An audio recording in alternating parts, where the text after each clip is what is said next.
Welcome to the Lean Solutions Podcast, where we discuss business solutions to help listeners develop and implement action plans for true lean process improvement.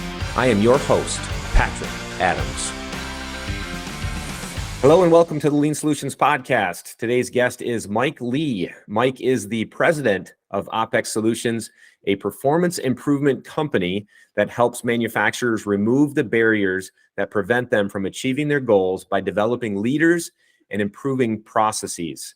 Prior to starting his company, Mike had a 13-year manufacturing career where he held a variety of operational supply chain leadership roles. And prior to that, which I'd love to kick today off with, he served in the U.S. Navy as a surface warfare officer. So welcome to the show, Mike. Hey, thanks for having me, Patrick. Absolutely. Well, welcome back, I should say, because you were with us back in season 1, episode 42. We talked about Kaizen events, which is actually a super powerful episode. For anyone that hasn't heard it, you should go back and check out episode 42. But before we kind of dive in today, Mike, tell us a little bit about your background in the Navy. Would love to hear a little bit about that.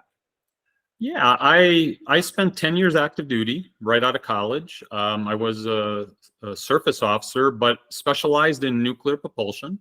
So the Navy trained me on running nuclear reactors and nuclear power plants, which the Navy now powers their submarines and aircraft carriers. Back then I was on a cruiser, but I also spent some time on a frigate. And yeah, it was a great time, 10 years. After that, I spent 10 more years in the reserves, including a brief stint back on active duty after 9/11 for Homeland Security. But the Navy is what's interesting about my Navy background is that I really saw firsthand a good leader versus a not so good leader, and how a strong leader could really impact an organization. You may have heard the book, Turn the Ship Around. Oh, yeah. I literally had a captain that could have almost written the same book. Like I was on a ship that literally turned around within weeks. It was that big of an impact. Wow. But what I really got out of the Navy was the way they standardize and they do preventive maintenance, and it's really how they communicate. The way they, standard work, the Navy, if you really understand standard work and the military, you would find a lot of similarities. We could make a whole show out of this one, because I would love to hear more about this, because obviously you and I know, me being a Marine Corps veteran, you being a Navy veteran, we know the importance of standardization, standard work in the military, because well, in any place, standard work helps us to remove some of the chaos, helps us to stabilize things. And obviously you can't win a war, you can't be, as good as the Marine Corps or the Navy is without having stability, right? And being able to improve on top of that. So maybe tell us a little bit, maybe give us an example.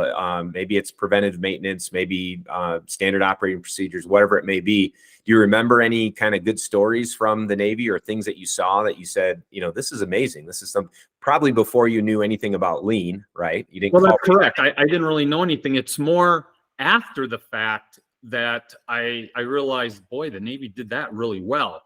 One of my colleagues in the leadership development industry, I was on a call with her recently, and she started using the phonetic alphabet. She started going like Charlie, Oscar, Tango, and I said, whoa.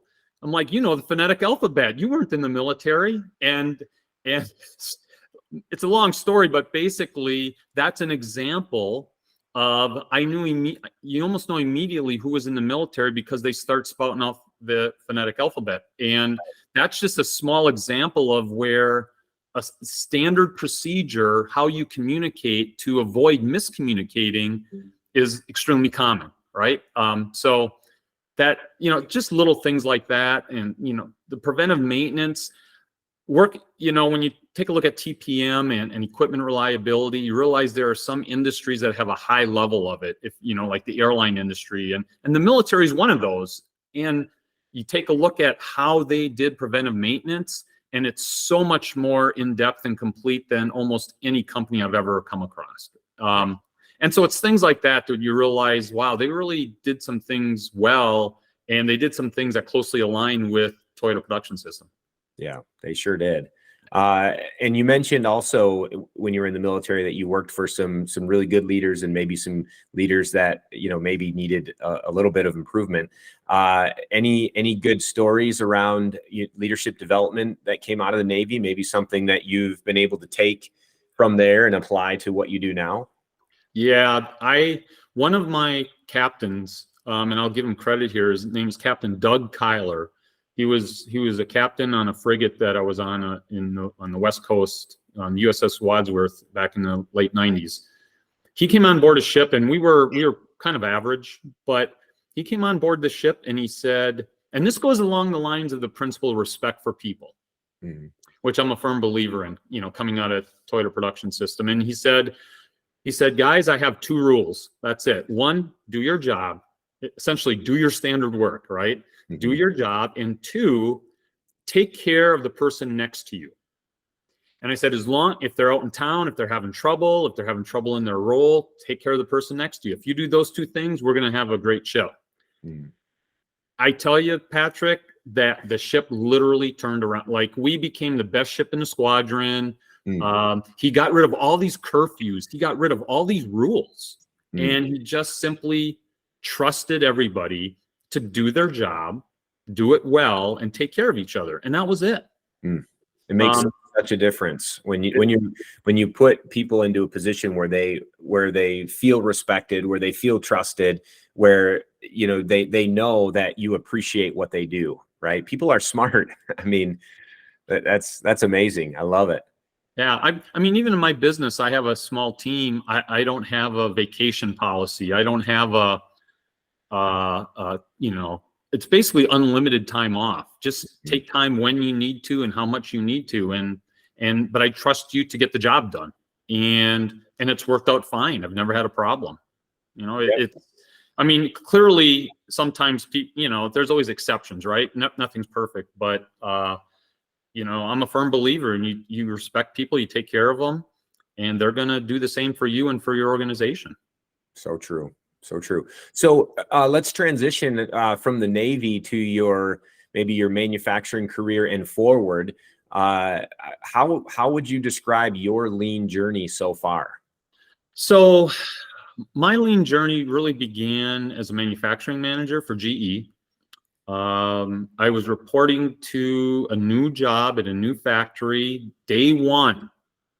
I had not really been exposed to lean before. I'd heard of it, but I'd never been exposed to it. And the guy whose job I was turning over with, he met me at the front door and he said, "Glad you're here. Let's put down your bag. We're kicking off a Kaizen event right now." And literally, I walked in the door to the kickoff of a Kaizen event. That was, and less than an hour of arriving. So I spent my very first week at this factory in the middle of a Kaizen event with a sensei from Shingijutsu, from Japan. And, that was my first introduction to lean. As a production manager then, I learned a little bit, picked up a little bit. But then it was a couple years later, I had the opportunity to transition to a full-time lean role for GE and helping other sites. And so that led to 5 years of being a lean advisor internally to GE and managing Kaizen events, which is why we did a podcast about that earlier. I've done so many of these either as a sensei, but most of them learning from a sensei from Shingijutsu. Sure. And so that's where I really learned lean. I became a huge proponent of Toyota Production System. And then I carried that forward to my own business. I started my own business 10 years ago, primarily supporting organizations in lean, as well as leadership development. Because one thing I learned during those years was that the leadership and the culture in an organization has an overwhelming impact on your success and continuous improvement, more so than almost anything I could teach or train. And so that had to be a core part of what I offered organizations if they really wanted to continuously get better. Yeah, absolutely. I'm curious to hear, and again, we may have talked about this on the last podcast, but I'd love to hear about that first week at GE. Maybe I don't know if you can bring yourself back to that week and think about the feelings or emotions or the experience that you had that week, just being engulfed in this Kaizen event. I mean, was it challenging? Was it exciting? Was it difficult? Do you remember what that looked like for you? To be perfectly honest, what I remember most was I'm reporting to what was a big job for me and a promotion. And I was stuck in this Kaizen event for a week, and I was losing time learning about everything I had to learn in my new job. It's kind of like, so I actually didn't even have the right frame of mind, to be honest. All I remember is I need to meet my new supervisors. I need to, and they did not give me a ton of responsibility that first event because they knew I was just showing up. So I was mostly an observer and a team member. But I mean, I remember enjoying it. I remember being intrigued by it. But more than anything, Patrick, I literally wanted to get going on my new job, and I probably wasn't able to absorb or enjoy as much of it as I could have, or as I did in later events. Sure. I can understand that for sure. And obviously I know what things look like for you going forward, and just based on what we talked about back in episode 42. But I mean, your attitude from then until now, and just over the years, I'm sure you've learned so much through reflection, through teaching, through facilitation. I mean, how has your attitude maybe even shifted over the years toward the application of lean, in different ways, different industries, from a leadership perspective, whatever it may be? It has changed quite a bit, actually. During those years, I was a lean leader. One of the things I was able to experience is the different ways organizations were working toward applying lean, improving, working on their lean journey, right? Where to start, how to start, what to do first, so forth and so on. A lot of trial and error. And even after then my GE career and starting my business, I was promoting myself as a lean consultant, lean advisor, helping organizations on their lean journey. Sure. Okay. Since then, though, I have learned that I really don't even use the label lean. Mm-hmm. I don't even present or market myself or my business now as a lean training business or a lean support, or it's now been focusing on what performance improvement overall for manufacturers. And because what I've learned, Patrick, is that most decision makers, most senior leaders, to be really blunt, don't care about lean. They really don't. I mean, they may be a lean proponent and they love lean and they love the principles, but it isn't because it's lean itself. They recognize that it will help the organization. What they really want is the organization to get better. That's what they really want. Right. Lean and the principles of lean help you get there, but that's not really a starting point. So over the years, as you're probably aware, you'll get a lot of questions about where do we start? How do we start? What should we do first? And so forth. And in the past, it might have been, well, let's find an area that's more receptive to change. Let's identify one cell or product line that we could make a model line. Those were the type of discussions I would have. Now it's changed. It's more of, well, what are you trying to do as an organization? What goal are you trying to hit this year? What are your pain points? What right now is the one thing you would like to change in your operations to get better? What obstacles are keeping you from your goals for this year? It's completely starting with the issue, the problem, the challenge. And oh, by the way, this principle could help you here, or this idea could help you here. It's not about starting a lean journey. It's more about starting a continuous improvement and problem solving journey. And oh, by the way, we know a lot about the Toyota production system, and this is how we would propose you do that. So it's not even about the application of lean at the front end. It's one of those things that's just supporting what we do underneath.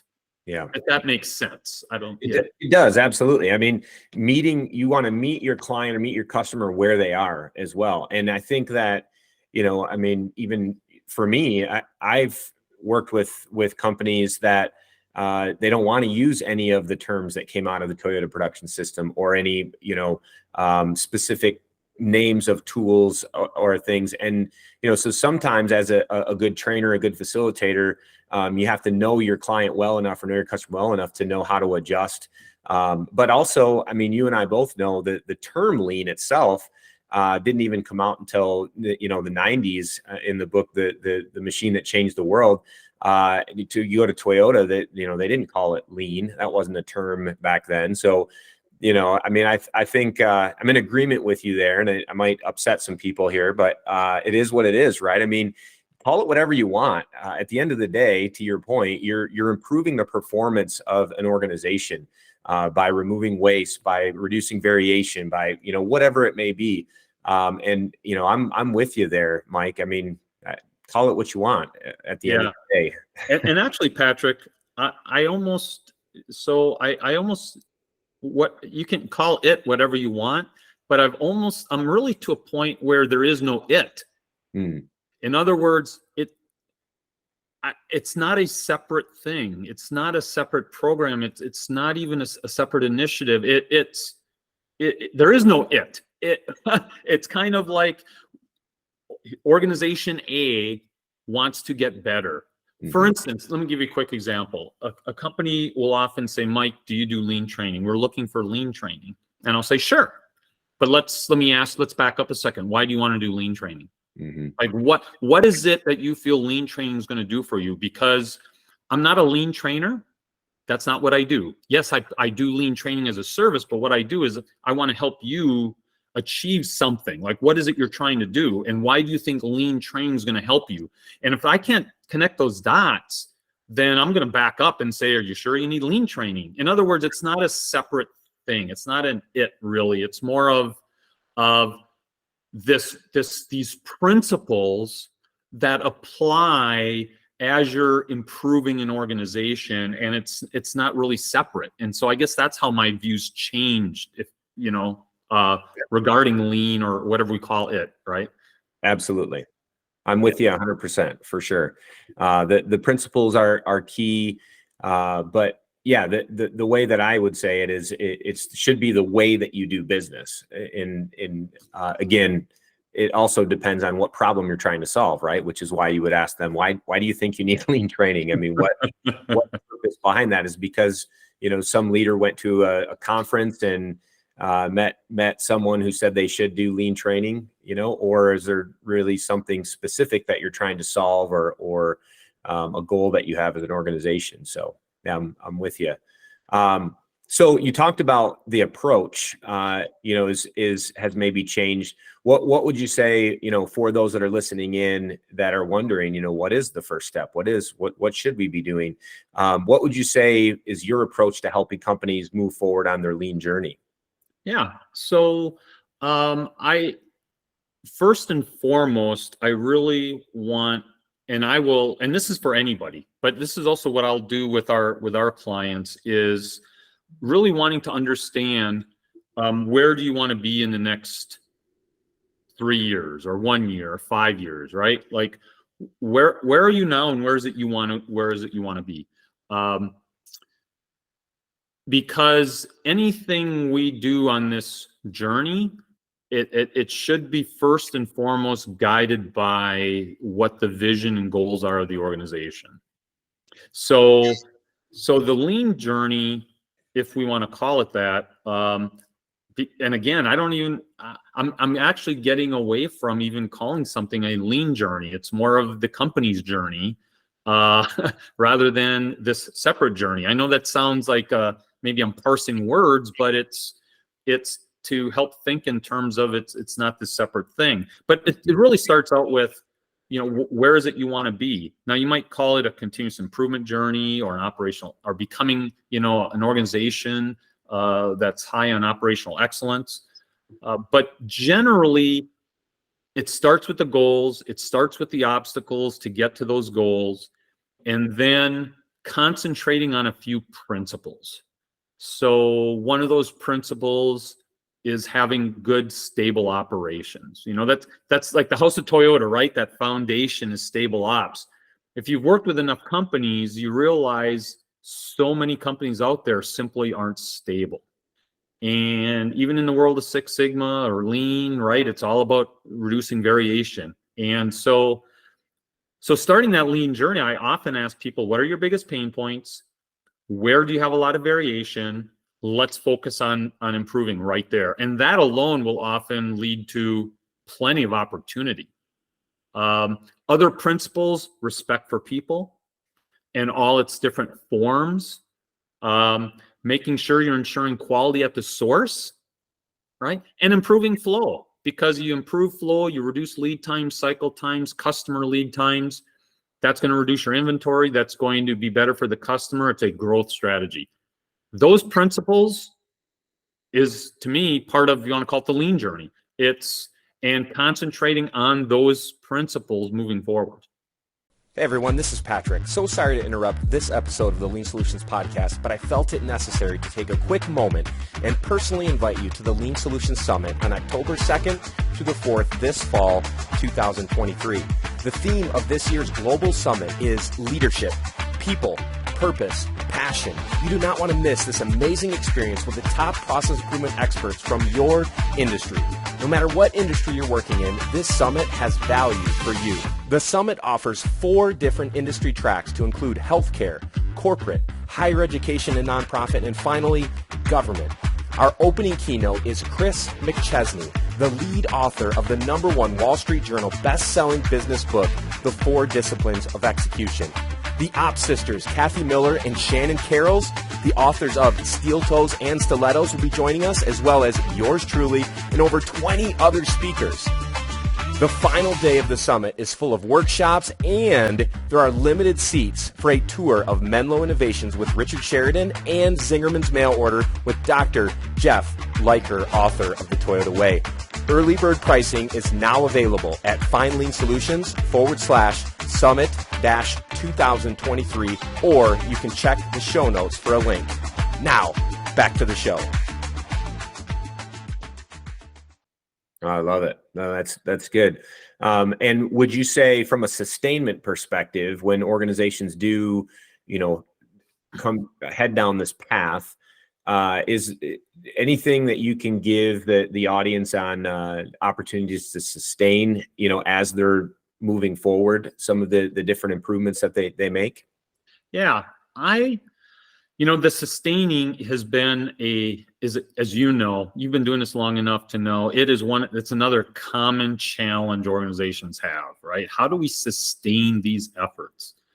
So there are 2 things I would highlight to help with sustainment, or when you're having challenges with sustainment. One of them is this concept, which is, I think it's the first principle in Leiker's 14 management principle. I can't remember which principle it is, but having the long-term vision versus the short-term.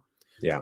So I teach this in some of my Lean trainings as well as some of my leadership trainings, and that is, organizations often look at Lean to get a certain result.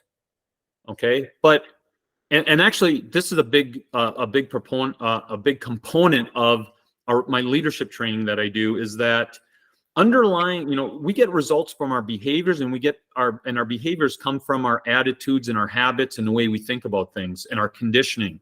Those things do not change overnight, but your attitudes and your beliefs and your actions is what makes up your culture. Mm-hmm. And cultures do not change overnight. And so one of the reasons efforts are not sustained is that there's too much emphasis on the result and not enough emphasis in the development of the culture itself, which is a longer term vision for the company. if you aren't changing people's attitudes and the way they think about things and the habits that they have, then your results and your efforts are simply not going to be sustained, because the underlying culture you need does not exist yet.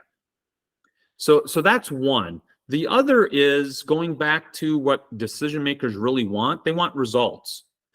And although I just talked about results, I'm not talking about short-term results. I'm talking about just the overall business results. If your lean efforts are moving the needle on what's important for an organization, then they're going to want to do more of it. It's simple as that. Generally, they're going to want to do more of it. So it's important, I think, that all efforts and trainings show tangible results, but simultaneously, you can't skip the culture development portion. You can't skip the leadership development portion, the coaching, the mentoring, the messaging. It has to be over and over and over to start changing people's habits and attitudes of thought so that they will continue on this journey. Absolutely. Love it. No, those are great, two really great points. So hopefully everyone's taking notes back home, because those were great. So Mike, I want to talk to you about something that you and I may differ just a tad bit on, possibly. I don't know. Let's dive into this a little bit. But you came out of GE, which we both know, Jack Welch took and used Six Sigma as kind of the management methodology. And I think he established that every manager would be a green belt level Six Sigma, and I don't know, some other things that happened there. So you came out of that environment, and you're also not a huge fan of Six Sigma. So I want to hear a little bit more about that and understand kind of your stance on Six Sigma and why. Yeah, my view of Six Sigma overall is that it can be a useful methodology and a useful, if you want to call it, set of tools for certain applications. Mm-hmm. Okay, so it's not like I'm against it. It's, however, with that being said, you're right. I worked for GE during their heyday, during Jack Welch years. Not my whole time wasn't Jack Welch, but I started during Jack Welch years, and during that heyday, spent years practicing Six Sigma. So I'm very familiar with the Six Sigma methodology and tools. However, it was through that experience, and then also with GE, the experience of lean, that I realized that I formed the opinion of, because like I said, some people may not agree with this, that I really feel Six Sigma is first of all, it's fairly limited in the application. So when a company asks me, hey, we're thinking of getting some people trained in Six Sigma or get their green belt certification, I'll usually say, great. But for organizations that really want everybody to be Six Sigma trained, or like GE tried to do, or really put all their most of their eggs in that basket, I just don't think it's worth their time.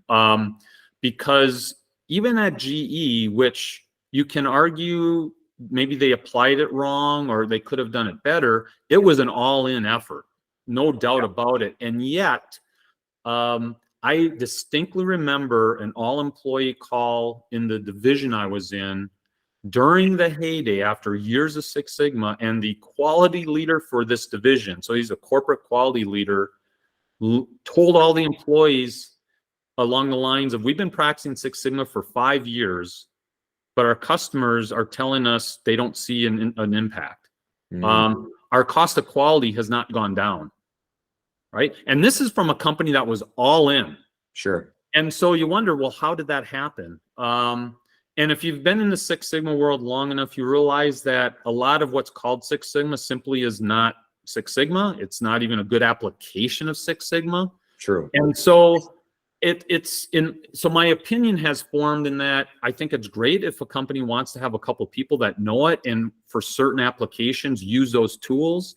But by and large, for every application, a good application of Six Sigma, I'll show you 500 with the Toyota Production System. You know, I've seen Lean and Toyota Production System be fairly transformational. I've never seen Six Sigma be transformational. So that's where I formed that opinion. And then, the world of Lean Six Sigma developed, and again, it's my opinion only, but I really feel it took away from what Toyota Production System is. It developed a mindset of projects. It developed a mindset of certifications. It developed a mindset of having certain experts and belts, where that is not the Toyota Production System mentality. And I really felt like it actually almost hurt what Toyota Production System is. So for that reason, I'm not against Six Sigma. It's just I can use Toyota Production System to have a much greater impact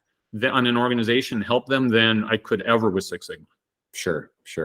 Yeah, I think we're pretty fairly aligned. So definitely good to hear your perspective. Absolutely. I definitely believe that they both complement each other very well.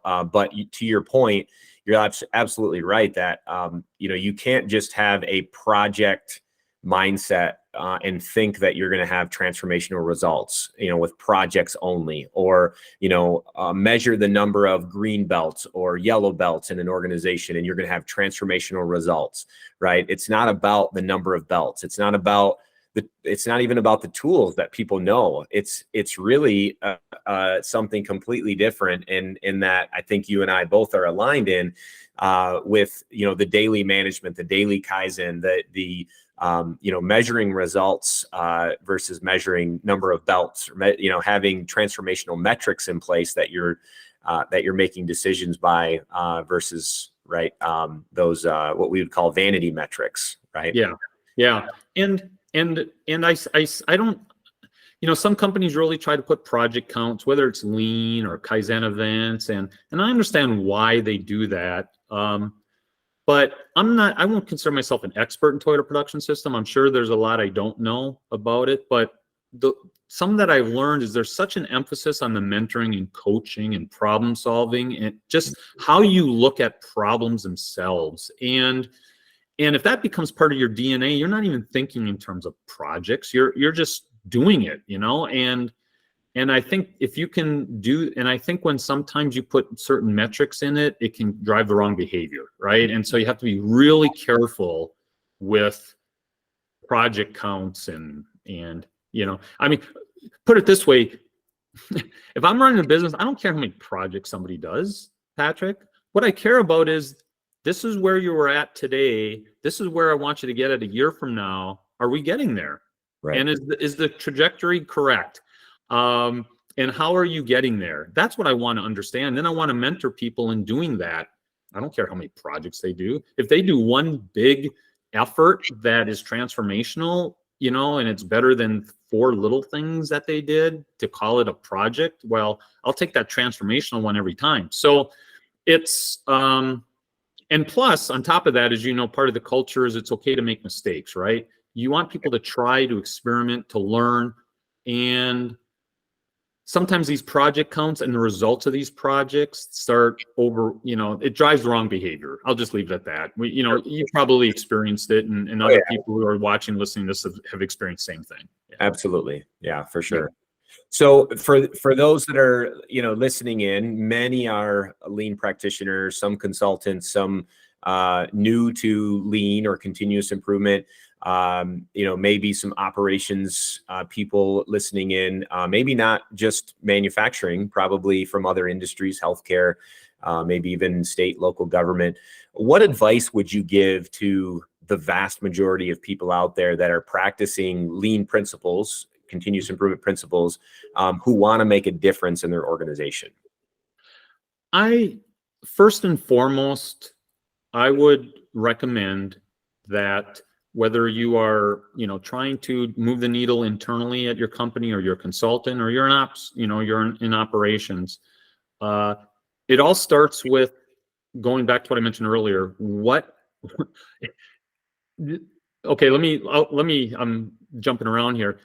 If I ask somebody, what is the one thing you would like to change here, and that this organization is going to get better, what would it be? And start there. it's like you start with the obstacles, start with whatever's holding the organization back. If you don't think anything's specifically holding them back, then what's the goal for the organization? And then work to change it, work toward that improvement. Don't even call it lean, but if you apply some of the principles in moving the needle, the leaders are going to be happy because you helped move the needle. And now that you've moved it, they'll see what you did. It's like, well, this is a principle in Toyota production system. We applied this, but it has to be first and foremost. You have to be making an impact for the company, and without that, it really doesn't matter. And so, to really, where do you start, or how do you want to make a difference? It's all about really understanding what the decision makers and the senior leaders need from you and from your department and from your organization, and working to make that happen. Yeah. And oh, by the way, those principles of lean are a great way to do it usually, right? But it's got to start not, I'm going to do lean. It's got to start, I'm going to reduce cycle time here, or I'm going to improve our inventory turns, or our cash flow, or our labor productivity, right? It needs to start with that. Sure. Now, what advice would you give to somebody maybe that's in an organization where they don't have maybe leadership approval or leadership direction to do any, or they don't feel like they're empowered to make change? Because I talk to a lot of people that are in that position where it's almost like they want to get started, but they feel like they don't have the tools, or they haven't been given the go ahead to do that. Any thoughts around that, Mike? Well, I think, yeah, my first thought would be, if somebody has that feeling, right, that they don't have the opportunity to make change.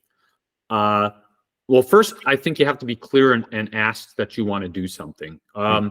Leaders can't always read your mind, and sometimes there's miscommunication there. So I think it's important that if you have an idea, if there's something you want to try, making sure that it's something that's important to the organization. Yeah. And if you don't know what's important to the organization, ask, what's one thing, if there was one thing I could work on to help you right now, what would it be? And work on that and propose something, propose an idea. Now, with all that being said, if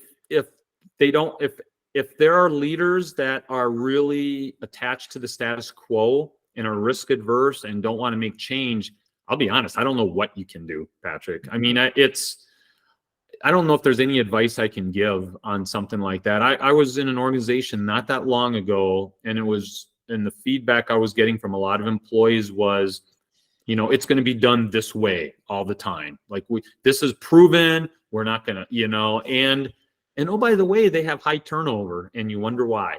Okay. Right. So that's a really hard one, but first make sure that's truly the case. Propose something, propose ideas, say you want to try something, say you want to make a difference. And if you're still turned down, I'll be honest, I don't know what you would do, Patrick. I mean, wait for a new leader to show up. Well, I will say, Mike, I actually worked with an organization that was in a similar spot like that. And I remember this one lady, she was really frustrated because she felt like that. And she ended up, we had some conversation, and I asked her, what's within your own control that you could do that's possible for you to, and it took us a little bit to get there, but she said, well, at the end of my line, I'm always really, really scrunched up. There's not a whole lot of room there. And I always have to pick my boxes up and move them down to this other area to load them onto this pallet. And she said, it'd be really nice if the pallet was closer to me. And, if this other, there was something behind her, if that was out of the way.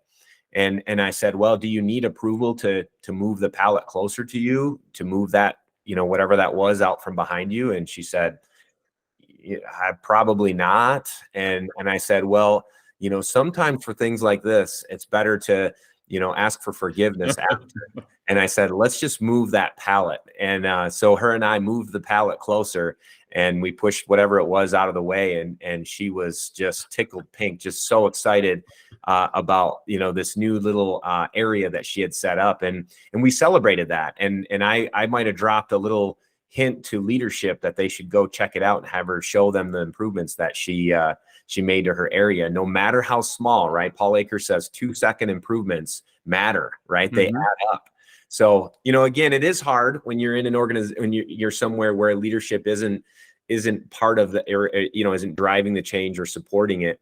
But I guess, I don't know. I'm with you. It's difficult, but I just think if there's anything, even something small within your control that you can improve, start there. Yes, that's great advice. That's great advice, Patrick. And one of the things I try to encourage in all employees I work with, all leaders I work with, is no matter, you can only control what you can control, right?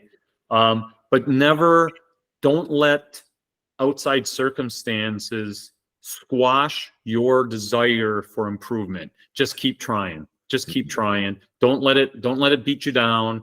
Don't get too depressed. Just keep trying, because the alternative is not very pleasant, right? Is to just not do anything and to give up. So, never give up. One of the things I always tell employees when I'm training them is, it's okay to try and make a mistake. It's not okay to not try. So you got to just keep trying. And of course, then when I see that, I'm fortunate that in my position, I can be very blunt to leaders and say, where I see it happening and they're not really supporting that ability for employees to make a change. So, I think that's great advice. Just to do something you can control, and hopefully your actions will be louder than your words, and it'll encourage your leader to do some additional things. Yeah, that's right. Well, Mike, if anyone's interested to maybe continue the conversation with you, want to reach out to you, are interested in some of the stuff that you guys are doing at OpX Solutions, what's the best way to get a hold of you? Sure. I would say if anybody would like to have a conversation with me or reach out to me, connect with me on LinkedIn. That'd be great. And so you can find me. I have not a huge following, but I have a lot of connections on LinkedIn. I will connect with essentially anybody that wants to connect there and send me a message. If you want to know more about my business or even reach me through the business, the website is opxsolutionsllc.com. We also have a YouTube channel, and some of your viewers might be interested. Several months ago, I started a video series called The Slight Edge, which is geared toward helping folks improve their leadership, productivity, and personal success through a lot of small changes that can have huge impacts. And so I have a series of videos on slight edges that leaders and other folks can do to help in those areas. So feel free through LinkedIn, through the website, all those ways I will get the message. Perfect. And we'll drop each one of those links into the show notes. So if anyone's interested, they can go to the show notes, find those links, and connect with you there, Mike. Mike, it's been great to have you on. Thanks again for coming back. And again, if anyone's interested to go back to season 1, episode 42, where we talked about Kaizen events, feel free to do that as well. But Mike, again, thanks for coming on. Appreciate you being on the show. Well, thanks, Patrick. And maybe the next time we'll have to talk about the military and how the military's influenced us and so forth. So, but anyway, thank you very much, Patrick. I appreciate it. Take care, Mike. Thanks so much for tuning in to this episode of the Lean Solutions podcast. If you haven't done so already, please be sure to subscribe. This way you'll get updates as new episodes become available. If you feel so inclined, please give us a review. Thank you so much.